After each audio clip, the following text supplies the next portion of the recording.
catch you on. You're bloody useless, Stevie. Stephen.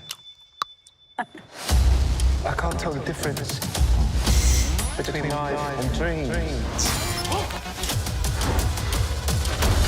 Thank you. Lost the contact lens. Hope you find it. Thanks. Oscar and May, how are you both doing today? Good. We're doing well. Fantastic. Difficult question for you both. Which is cooler, the Moon Knight outfit or the Mr. Knight outfit? Because I'm going back and forth on them both. Literally cooler is the Mr. Knight outfit. There's less layers. The other one requires a cooling mechanism underneath. Right. But it is pretty fun to wear a cape and armor. And what about yourself, May? Which one do you think actually looks cooler? I'd say the Moon Knight costume looks cooler, but the Mr. Knight costume has a much cooler entrance. Yeah, it's true. Yeah, it was amazing. One thing I wasn't expecting was, well, first of all, I'm not just saying this just because I'm actually speaking to you both right now. I think this might be the actual funniest Marvel project I've seen so far. There's one line delivery where you just say, you're speaking on the phone and May, you're absolutely losing your mind. And Oscar's reply is just, all right. And I lost my mind laughing at it. But I was not anticipating it to also, I think, be the scariest Marvel project so far. There are moments in this where it's proper intense. It was like reminding me of the darkest Indiana Jones movie where you are properly like, ooh, like concerned.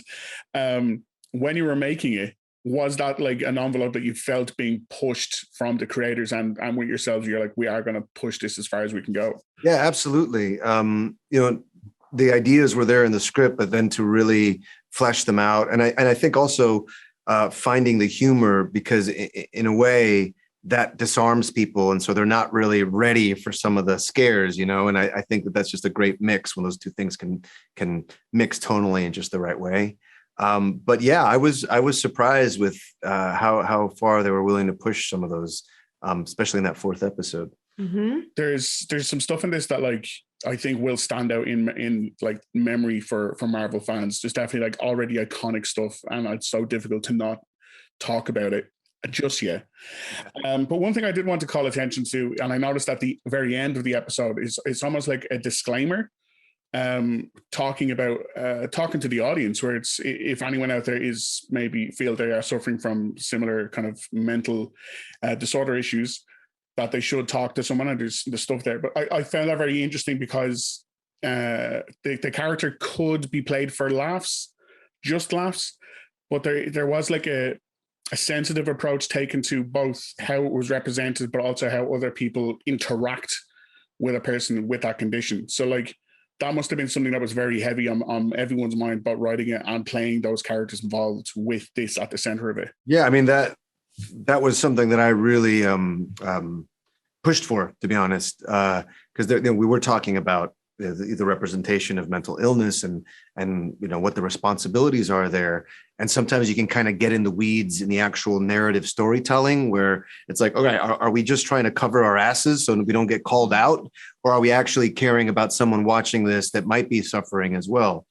And so then when we started talking about it that way, it's like, well, if we really are caring about someone that's watching it that doesn't really is having these questions, then we should say something at the end and say, like, look, if you are someone that's having a problem, there's help out there. You can call this line, whatever it is. So yeah, I think even before that decision was made, before we even the camera started rolling, making sure that we were not just exploiting this thing and using it as a backstory or using it as a plot device, but actually orienting the entire thing, even the filmmaking, the style of filmmaking, so that it is about dealing with this disorder and trying to heal from trauma. And Meg, your character in this, because I think like people will be kind of going in blind to who you are in this, and you have this one particular scene. Again, being so careful not to spoil anything, but it was a full-on, again, Indiana Jones, almost Lara Croft Tomb Raider scene where you get to like act out this incredible kind of physical scene in the middle of the wording in the middle of a great set piece, let's say. I know what you're talking That about. must have yeah. been that must have been so much fun to like. There's not a lot of big genre pieces that get to play in that particular playground very often, where it's modern day but set in a particular kind of space and time. Am I talking around this correctly without spoiling anything?